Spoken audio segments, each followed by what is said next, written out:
ರೈತರ ಜಮೀನಿಗೆ ನೀರು ಹರಿಸಲು ಕಾಂಗ್ರೆಸ್ ನಾಯಕರ ಮೀನಾಮೇಷ. ಸುರಪುರದಲ್ಲಿ ಮಾಜಿ ಸಚಿವ ರಾಜು ಗೌಡ ಅಸಮಾಧಾನ. ಸುರಪುರ ಯಾದಗಿರಿ ರೈತರಿಗೆ ನೀರಿಲ್ಲ ಎನ್ನುತ್ತೀರಿ. ಕಾಂಗ್ರೆಸ್ ಸರ್ಕಾರ ಹಾಗೂ ಅಧಿಕಾರಿಗಳಿಗೆ ರೈತರ ಸಮಸ್ಯೆ ಕಾಣ್ತಿಲ್ವಾ? ರಾತ್ರೋರಾತ್ರಿ ಬೇರೆ ರಾಜ್ಯಗಳಿಗೆ ಟಿಎಂಸಿ ಗಟ್ಟಲೆ ನೀರು ಹರಿಸ್ತೀರಿ.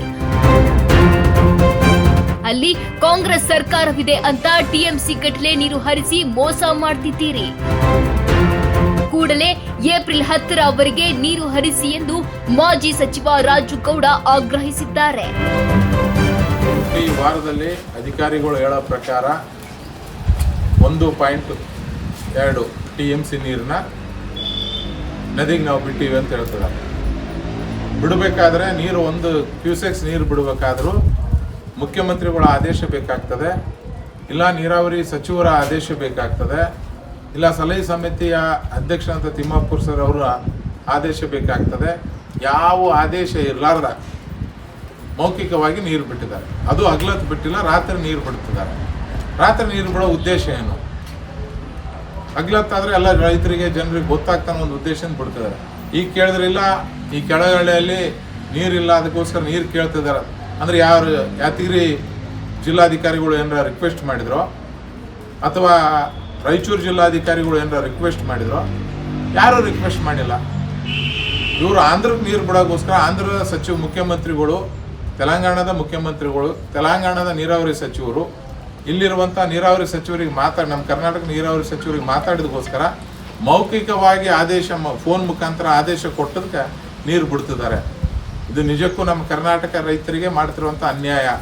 ಅದ್ರಾಗೆ ಸ್ಪೆಷಲಿ ರಾಯಚೂರು ಯಾದಗಿರಿ ಜಿಲ್ಲೆ ರೈತರಿಗೆ ಮಾಡ್ತಿರುವಂಥ ಅನ್ಯಾಯ.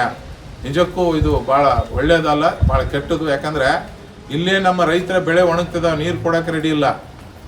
ನಿನ್ನೆ ಸಾಕಷ್ಟು ಜನ ಫೋನ್ ಹಚ್ಚಿದ್ರು, ಡೈಲಿ ಫೋನ್. ಕನ್ನಳ್ಳಿ ರೈತರು ದಿನ ಫೋನ್ ಹಚ್ತಾರೆ.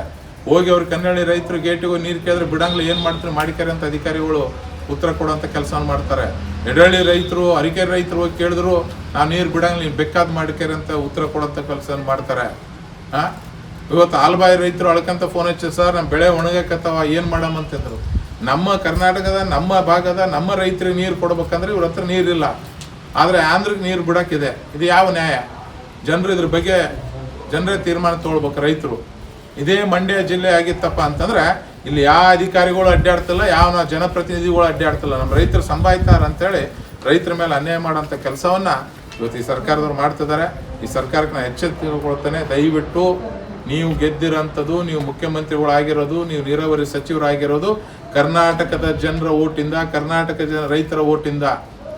ಅದನ್ನು ಬಿಟ್ಟು ನೀವು ಆಂಧ್ರಕ್ಕೆ ಏನೋ ನಿಮ್ಮ ಫ್ರೆಂಡ್ಶಿಪ್ ಭಾಳ ಅದ, ನೀವು ಹೋಗಲಿ ಉಸ್ತುವಾರಿ ಆಗಿದ್ರಿ, ನಿಮ್ಮ ಸರ್ಕಾರ ಬಂದ ಅಂತೇಳಿ ನಮ್ಮ ಜನರಿಗೆ ಕೊಲೆ ಮಾಡೋಂಥ ಕೆಲಸ ದಯವಿಟ್ಟು ತಾವು ಮಾಡಬಾರ್ದಂತ ಈ ಮೂಲಕ ರಿಕ್ವೆಸ್ಟ್ ಮಾಡ್ತೇನೆ.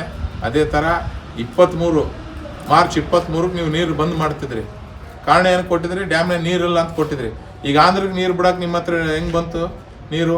ರಾತ್ರಿ ನೀರು ಬಿಡೋಕ್ಕಾದ್ರೆ ಆಂಧ್ರಕ್ಕೆ ಬಿಡ್ಬೇಕಾದ್ರೆ ನಿಮಗೆ ನೀರು ಅದ. ಅದೇ ಕರ್ನಾಟಕಕ್ಕೆ ಅಂದ್ರೆ ನಮ್ಮ ರೈತರಿಗೆ ಅಂದ್ರೆ ನೀರಿಲ್ಲ. ಈ ಮೂಲಕ ನಿಮಗೊಂದು ಮನವಿ ಮಾಡಿಕೊಳ್ತಾನೆ, ದಯವಿಟ್ಟು ಏಪ್ರಿಲ್ 10ನೇ ನೀರು ಬಿಡಬೇಕು. ಅಂದಾಗ ಮಾತ್ರ ನಮ್ಮ ಬೆಳೆ ಬರ್ತಾವೆ, ಇಲ್ಲಾಂದ್ರೆ ನಮ್ಮ ರೈತರೆಲ್ಲರೂ ಸತ್ತು ಹೋಗೋಂಥ ಕೆಲಸ ಆಗ್ತದೆ.